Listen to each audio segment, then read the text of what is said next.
So you waited until his marriage was vulnerable, until he was emotionally compromised, and then you confessed your feelings. Is that accurate? No, that's not what happened. Then what did happen, Mr. Crane? I looked at her, at the court reporter typing every word, at Ronan's attorney who was objecting but being overruled, and I realized the truth didn't matter. The narrative was already written. I was the young associate who seduced his boss. Ronan was the vulnerable man in a failing marriage.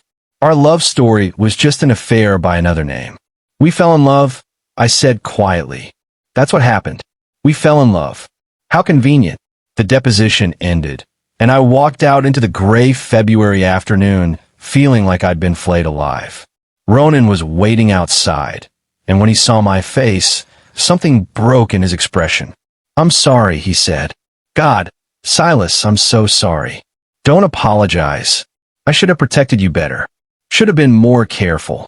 This isn't your fault, isn't it? He ran a hand through his hair, and I saw how much this was destroying him. I'm the one who kissed you at the Christmas party. I'm the one who couldn't keep my distance. I'm the one who... Stop. I grabbed his hand, not caring who saw. You didn't do anything wrong. We didn't do anything wrong. We fell in love. That's not a crime. Tell that to the firm. He was right. 2 days later, Harrison Northridge himself called me into his office. Silas, I'm going to be frank with you. This situation with Ronan is becoming a liability. Clients are asking questions. Other associates are uncomfortable. The firm's reputation is, I haven't done anything wrong. Perhaps not legally, but ethically? A relationship with your direct superior? You understand how this looks. So fire me. Harrison blinked. I beg your pardon? If you think I'm a liability, fire me. But don't pretend this is about ethics. This is about optics. About you're uncomfortable with two men falling in love. That's not, isn't it? Would we be having this conversation if Ronan were a woman?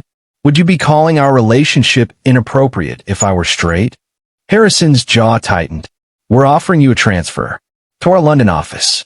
Generous salary increase, full relocation package, a chance to start fresh. And Ronan, Mr. Ashford will remain here. So that was it.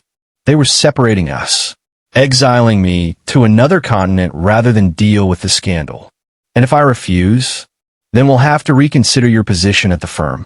I left his office and went straight to Ronan's. He was on the phone when I walked in, but when he saw my face, he hung up immediately. What happened? They're transferring me to London, forcing me out. What?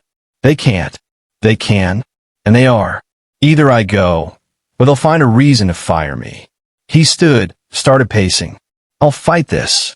I'll go to Harrison, threaten to leave. Don't, Silas. If you fight this, they'll destroy both our careers.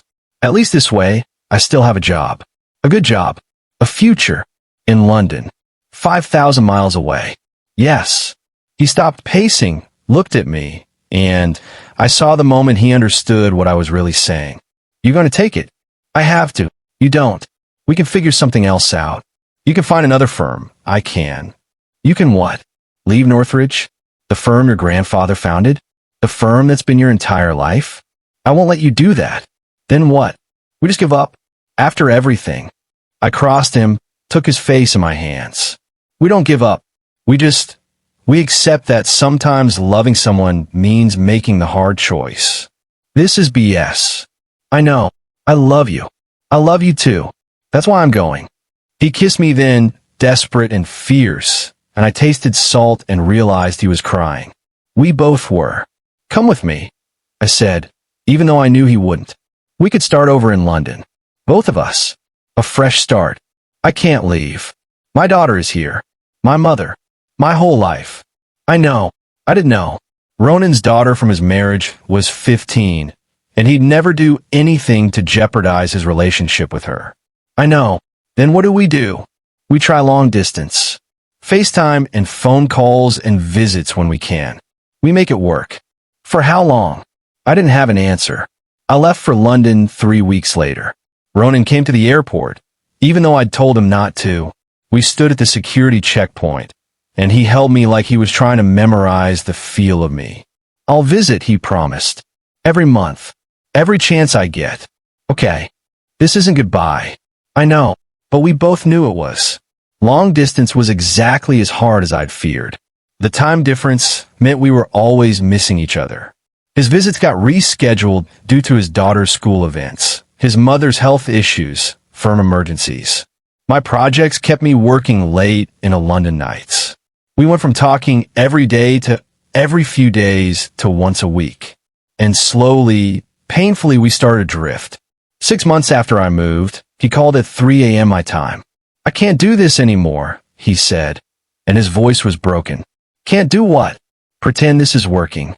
Pretend we're not just torturing ourselves. You deserve someone who can be there, Silas. Someone who isn't constantly choosing between you and everything else in his life. I chose you, I said. I gave up everything for you. I know, and I hate myself for it. But staying together like this, barely seeing each other, always missing each other, this isn't love. This is just prolonged goodbye. So what are you saying? I'm saying maybe Patricia Volkov was right. Maybe this was always doomed. Maybe we were just two people who wanted something we couldn't have, and the wanting felt like love. That's not true, isn't it? Because from where I'm standing, it feels like the universe has been screaming at us from the beginning that this won't work. And we've been too stubborn to listen. I sat there in my London flat, thousands of miles away from the man I loved, and felt something inside me crack. You're breaking up with me. I'm setting us both free. I don't want to be free. I want you. I know. I want you too. But wanting isn't enough. We said goodbye, the real goodbye this time. The one that stuck. And when I hung up, I sat in the dark and thought about the Christmas party. About the kiss on the balcony. About the moment I let myself believe that love could conquer circumstance. I'd been wrong. That was 8 months ago. I'm still in London. Still at the firm. I'm doing good work, important work. I've made friends, started dating someone casually, learned to love this city. But sometimes, late at night, I pull up photos from the Christmas party. Someone from the firm had posted them to social media before everything exploded. They're one of Ronan and me in the background, blurry and unfocused. We're on the balcony, and you can't really see our faces, but you can see the way we're leaning toward each other. The way our bodies are angled like magnets. The moment before everything changed. I got an email last week. From Ronan. No subject line. Just, I miss you. Every day. I know I don't have the right to say that, but it's true. I hope London is everything you deserve. I haven't responded. Don't know if I will. Because here's what I've learned. Love isn't always enough. Sometimes the timing is wrong. Sometimes the circumstances are impossible. Sometimes you meet the right person at the wrong time, and no amount of wanting can fix it. I kissed my boss at a Christmas party, and it cost us everything. And the worst part? If I could go back, knowing how it would end, I'd kiss him again. Every single time. Because some loves are worth the ruin. Some moments are worth the cost. Some people are worth losing everything for, even if you end up losing them too. Ronan Ashford was mine, and I was his. Just not in this life. Not in this time. But somewhere in some parallel universe, we got it right. We kissed on that balcony, and nobody saw. We fell in love, and nobody cared. We built a life together, and it was enough. In this universe, all I have are photos and memories and the ghost of what we could have been. And maybe that's all we were ever meant to have.